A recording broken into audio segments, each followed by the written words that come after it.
Everyone, welcome on your physio वाला। So welcome back. काफी लंबे समय के बाद हम मिल रहे हैं, ठीक है। सो this is Shaily Kanpure, I am your physiology mentor. So last class में हमने फिजियोलॉजी के कुछ टॉपिक्स डिस्कस किए थे।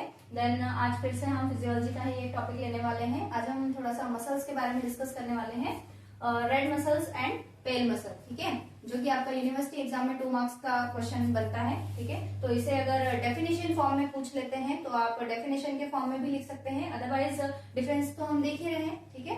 अगर डेफिनेशन फॉर्म में लिख सकते हैं, पूछ लेता है क्वेश्चन, तो फिर आप कैसे इसे डिफाइन करेंगे। तो हमने यहाँ जितने भी पॉइंट्स लिखे हुए हैं या फिर मेंशन किए हैं, तो आप इन सारे पॉइंट्स को मर्ज करके एक पैराग्राफ फॉर्म में बता सकते हैं, ठीक है। तो वैसे भी 2 मार्क्स क्वेश्चन है, तो आप अपना एडजस्ट करके लिख सकते हैं। आप सारे स्टूडेंट्स इतने तो समझदार हैं, ठीक है। चलिए, रेड मसल्स और व्हाइट मसल के बारे में हम थोड़ा सा देख लेते हैं, ठीक है। तो रेड मसल क्या होती है और व्हाइट मसल्स किन्हें कहते हैं। हम व्हाइट मसल को ही हम पेल मसल के नाम से भी जानते हैं, ठीक है। सो रेड मसल जो आपका है, इसी को हम स्लो मसल्स भी कहते हैं, और जो आपका व्हाइट मसल है उसे हम फास्ट मसल के नाम से भी जानते हैं, ठीक है। ये तो आपका एक कॉमन सा पॉइंट हो गया, ठीक है।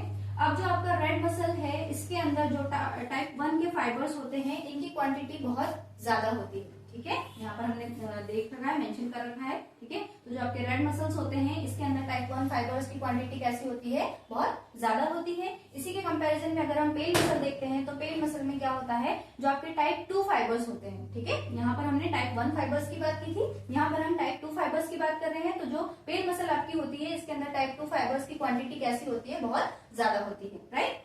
चलिए, नेक्स्ट हम देखते हैं रेड मसल। तो रेड मसल के अंदर कौन सा कंटेंट होता है, मायोग्लोबिन कंटेंट होता है, ठीक है। जैसे हम ब्लड में पढ़ते हैं, कैसे पढ़ते हैं, जो आपका ब्लड होता है उसका कलर कौन सा होता है, रेड कलर होता है। वो रेड कलर कैसे होता है, बिकॉज उसमें कौन सा कंटेंट होता है, हीमोग्लोबिन, हम सभी जानते हैं, ठीक है। कॉमन सा क्वेश्चन है और कौन सा ही उसका आंसर है। तो जो आपके ब्लड होता है, उसके अंदर कौन सा कंटेंट होता है, हीमोग्लोबिन होता है, जिसकी वजह से उसमें रेडिश थोड़ा सा हमें दिखाई देता है। अब अगर हम यहाँ पर रेड मसल की बात करें, तो रेड मसल के अंदर कौन सा कंटेंट आ जाएगा, मायोग्लोबिन आ जाएगा, ठीक है। और इसी के वजह से इसका जो कलर होता है वो कैसा होता है, रेडिश थोड़ा सा हमें दिखाई देता है। चलिए, नेक्स्ट मूव करते हैं हम पेल मसल। तो पेल मसल के अंदर जो मायोग्लोबिन कंटेंट होता है वो कैसा होता है, इसकी क्वांटिटी बहुत कम हो जाती है, ठीक है। इसीलिए ये यहाँ पर कैसा दिखाई दे रहा है, हमें व्हाइट दिखाई दे रहा है, ठीक है। अब यहाँ पर मायोग्लोबिन जो है उसकी क्वांटिटी ज्यादा है, दैट्स व्हाई हमें ये मसल कैसी दिखाई देती है, रेडिश दिखाई देती है। और अगर हम यहाँ पर बात करेंगे, तो व्हाइट मसल के अंदर जो मायोग्लोबिन कंटेंट है वो बहुत ज्यादा नहीं, बहुत कम क्वांटिटी में होता है, इसीलिए इसका जो कलर होता है वो थोड़ा सा हमें व्हाइटिश दिखाई देता है, ठीक है। नेक्स्ट मूव करते हैं हम, अगला पॉइंट देखते हैं, blood vessels are more extensive. अब इसके अंदर रेड मसल की अगर हम बात करेंगे, तो इसके अंदर जो आपकी ब्लड वेसल्स होती है ये बहुत ज्यादा क्वांटिटी में होती है, ठीक है।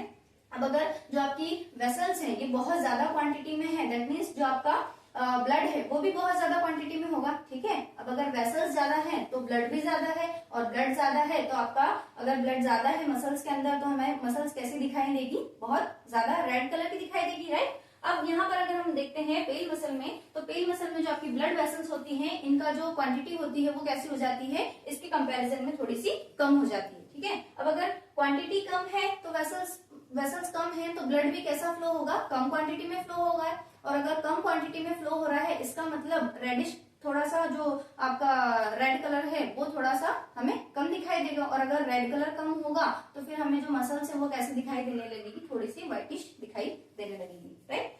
नेक्स्ट मूव करते हैं हम, अगला पॉइंट देखते हैं, माइटोकॉन्ड्रियाज आर मोर इन नंबर्स। अब हमें माइटोकॉन्ड्रिया जैसे ही माइंड में आता है, तो हमें ये चीज पता है दैट जो माइटोकॉन्ड्रिया है ये क्या स्टोर करता है, तो ये एनर्जी को स्टोर करके रखता है, राइट। अब अगर माइटोकॉन्ड्रिया के नंबर हमारे मसल्स में ज्यादा है, ठीक है, तो ज्यादा है तो ज्यादा एनर्जी स्टोर करेगा, राइट। अब अगर ज्यादा एनर्जी स्टोर कर रहा है तो हम ज्यादा टाइम तक वर्क कर पाएंगे, है ना। अगर हमारे पास में एनर्जी नहीं होगी तो हम काम कैसे करेंगे, राइट।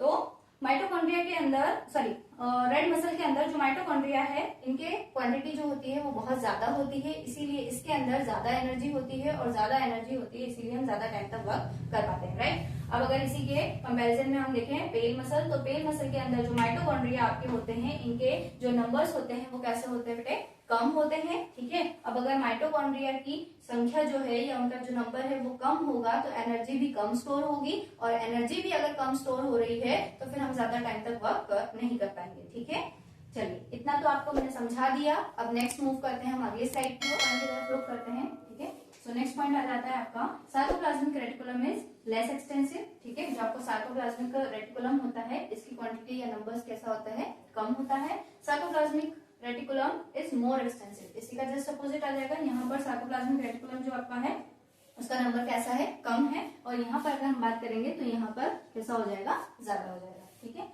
नेक्स्ट पॉइंट की बात करते हैं हम, response is slow with long latent period. मतलब जो आपका रेड मसल्स होता है इसके अंदर जो आपका रिस्पॉन्स रहेगा ये कैसा रहेगा, थोड़ा सा स्लो रहेगा, लेकिन लॉन्ग टर्म के लिए रहेगा। ठीक है, जैसे अगर हम एग्जांपल की बात करें तो अगर आप राइटिंग कर रहे हैं तो राइटिंग अगर आप स्लोली कर रहे हैं तो आप लॉन्ग टर्म के लिए कर सकते हैं, राइट। लेकिन अगर आप थोड़ा सा फास्ट फास्ट करेंगे तो फिर आप जल्दी से थक जाएंगे, ज्यादा लंबे समय के लिए आप राइटिंग नहीं कर पाएंगे, राइट।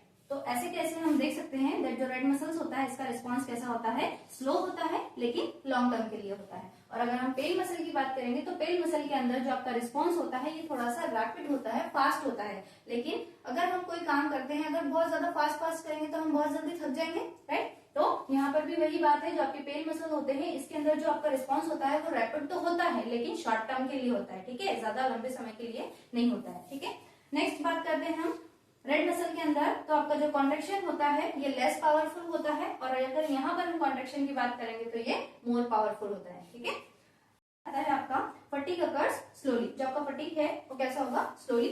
और यहाँ पर हम बात करेंगे तो इसका जस्ट अपोजिट हो जाएगा, फटीग अकर्स क्विकली। ठीक है, यहाँ पर थोड़ा सा स्लो स्लो होगा और यहाँ पर क्विक यानी कि फास्ट। ठीक है, अब रेड मसल्स में ही हम नेक्स्ट पॉइंट की बात करते हैं, depends upon cellular respiration for ATP production. अगर हमें एटीपी का प्रोडक्शन करना है, एटीपी बनानी है, तो इसमें किस पर डिपेंड होगा, ये सेलुलर रेस्पिरेशन पे। आप आपके प्रीवियस क्लासेस में पढ़ चुके हैं बहुत अच्छे से।